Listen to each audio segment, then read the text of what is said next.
Breaking free from false programming, reclaiming the truth about motherhood. Let's talk about it. All right. So basically, I want to talk about the topic as it relates to unnecessary judgment that when women have multiple children by different men, society has conditioned us to believe that there's something shameful about this. Like, what if this belief is just another layer of false programming? The truth is, in my opinion, and the opinion of a whole lot of other people and books and stuff that you guys like to read, women were designed to be fruitful and multiply. I think we all can say we've heard this, and a whole lot of people agree with it. Right? Well, that divine gift doesn't come with the condition that it must be tied to one man for life. Like, let's be real. We are creators, nurturers, and vessels for life to keep this world afloat. Each child being born is a blessing, a soul chosen by the divine to walk this earth. And as women, we are entrusted with bringing them here. So who are you to say how they get here? That never made sense to me. But let's keep going, shall we? Let's challenge the narrative that a woman's worth is tied to the number of fathers her children have. Why should anyone feel ashamed for following their own path, one that honors their intuition and values? I know that my womb is golden, baby. If you know, you know. It is sacred, it is meant to create life, but it's also meant to be protected. So once I realized that man that I thought was going to protect me wasn't able to at the time because of other things, other barriers that he may have been going through his life that I was unaware of. Because we only know what people tend to share with us, right? Unless you're tapped in and then you have your intuition, but that's a whole nother story for another day. But let's get to it. So basically, if at that time the man isn't worthy of me, why should I give him the honor of fathering another child with me? Make it make sense. Like y'all like to say, make it make sense. This isn't about carelessness or rebellion. It's about self-respect, divine purpose, and honoring the power of choice. Just as India Ari reminds us, I am not my hair, I am not my skin, I am the soul that lives within. My worth isn't tied to societal expectations or outdated programs. My worth is innate. Children are blessings, and every soul that comes through me carries a piece of my legacy. My life is abundant, free, and full of love. Not because I conform to someone else's standards, but because I embrace my own truth. So let's consider a new idea. You are worthy, no matter how many children you have or who their fathers are. You deserve love, abundance, and bliss. Your womb is sacred. It is very sacred. And the choice is yours alone, honey. To every woman who's been judged, remember this. The life you create is divine. You are a goddess. You are a creator of worlds. And no one else has the power to define your path but you. Alright, so some of y'all gonna have to take a seat for this one because I don't know if y'all ready for it. But anywho, let's dive into it. Breaking generational programming, honoring the role of the father and the family legacy. Let's go a little bit deeper now. We're going to go a little bit deeper into the conversation about family lineage and programming. We often hear that a man is the foundation, the backbone of the family. But what does that truly mean when we step outside of societal norms and examine it from a place of higher understanding? Like, when you sit down and really be honest with yourself, your hell version of yourself, right? What does that really mean?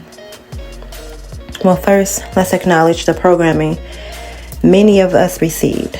The idea that families and children by different fathers are cursed or broken. This belief is rooted in false narratives designed to keep us disconnected from our power. The subconscious mind, shaped by repetition and inherited beliefs, hold onto these cycles until we consciously break them. That's why I said, like, if you ain't healed yet, but if you started your journey, you may have to take a seat for this one because it's going to get deep. But here's the truth that I've come to embrace. The man's role as the foundation doesn't disappear just because he's not physically present with the mother. A father's purpose goes beyond biology. It's about the energy and guidance he provides to his child or children. Even in situations where a father may not have had the right programming or wasn't his authentic self, there's still an opportunity to honor his role, however imperfect, and shift the narrative. That's when you have to extend grace. Extend grace. When we hold space for a man to operate in both his masculine and feminine energies, to be both strong and nurturing, we allow him to step into his authentic self. This is when he can truly be the backbone that his child or children needs, offering not just provision, but wisdom, love, and stability. Let's talk about the lineage. In many families, especially in the Black community, we see a disconnect between fathers and children. Yet, ironically, sometimes family reunions and legacies often trace to the male side of the family, the father side of the family. Now, why is that? It's because men at their core are meant to provide structure and continuality. The absence of fathers has created a void that many of us are now working to heal. That's why I say it's imperative to extend grace to each other. In my journey, I've chosen to break the cycle. I've reprogrammed my mind to recognize that I and my children deserve abundance, love, and freedom. I've stopped shaming myself for having children by different fathers and instead embraced the ideal that each man in his own way contributed to the unique lineage and destiny of my children. But it starts with understanding worthiness. I know I am worthy of a life where my children are abundantly blessed. I am worthy of stability, financial freedom, reliable homes, and all of the desires of my heart. And the role of a man, whether it's a biological father or a father figure, remains sacred. When we give men their flowers, honoring the ways they show up, we begin to heal the lineage for future generations. We gotta be at a point where we're able to even love on ourselves so that we can heal ourselves, so that we can then extend that grace to the men. Because y'all know they're kind of slow. No shade, but y'all know it'll take them a little bit longer to get to where we be at. So this isn't any different. Basically, I want to invite you to consider a new way of thinking. What if we stopped seeing family dynamics as broken and started seeing them as evolving? What if we gave space for fathers to grow, learn, and be their authentic selves, even when they've fallen short? What if the shame we carry isn't ours, but the programming we're meant to release? Look, I'm not asking you to agree with everything I've said. I'm asking you to listen with an open heart and consider the possibilities. I mean, what else do we have to lose, honestly? Have you seen the world lately? I'm just saying.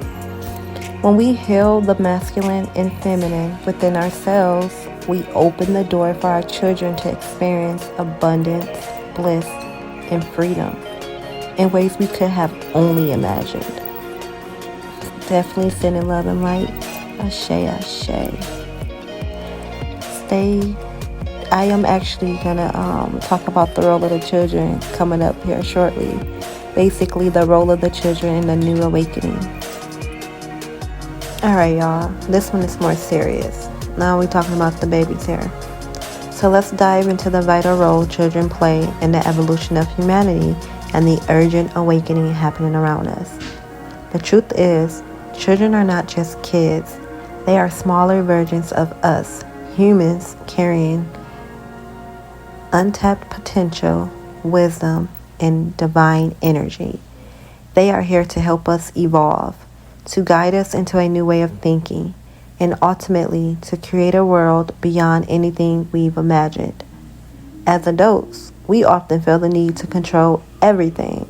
And when I say everything, I mean everything. We want to control, we want to guide, teach, and impose our way of life on them. But here's the shift we need to embrace. Children are not meant to be controlled. They are meant to be nurtured, guided, and most importantly, freed. When we let go of our ego and the programming that tells us we know what's best for them, then only we allow their innate powers and unique qualities to flourish. Every child is different. Every soul that chooses to come through us has a purpose, a unique energy that contributes to the collective awakening of humanity. Our job as parents, teachers, and spiritual guides isn't to mold them into our version of success, but to help them discover their own. When we shift into this mindset, we become spiritual guides in the truest sense, leading by example, showing love, and teaching mindfulness, not control. Now, why does this matter at this time? What is time anyway? The human population is in a crisis, but we are also in a unique moment of awakening. The new generation of children is different. Y'all know it. They are meant to be better than us. They are born with higher vibrations, sharper intuitions, and an innate understanding of what this world could be. But in order for them to fully step into their power, we need to step back. When we let go of ego, we see the truth. Children are here to heal the earth and humanity in ways we cannot. They are inventors, creators, and leaders who will push our species forward if we allow them to. By releasing limits on their thinking, we accelerate their evolution and ours. The vision for the future. Imagine a world where children are supported holistically from the start. A world where children ages 1 through 7 are given tools, resources, and freedom to explore their divine gifts. A system where learning is whole body and soul centered, integrating holistic and Western healing. Facilities where children and their families are guided by spiritually awakened professionals, medical doctors, nurses, social workers, therapists, and healers who already understand the importance of both science and spirit. This vision includes treatments like psychedelic-assisted therapy for adults to heal generational traumas, holistic medicines, and customizable treatment plans that honor individuality. With this foundation, by the time these children reach 9 or 10, they are creating inventions and systems that elevate humanity's experience. A message from Source. The ideas I share come not from this world, but from Source, from the divine energy within me, you, and all of us.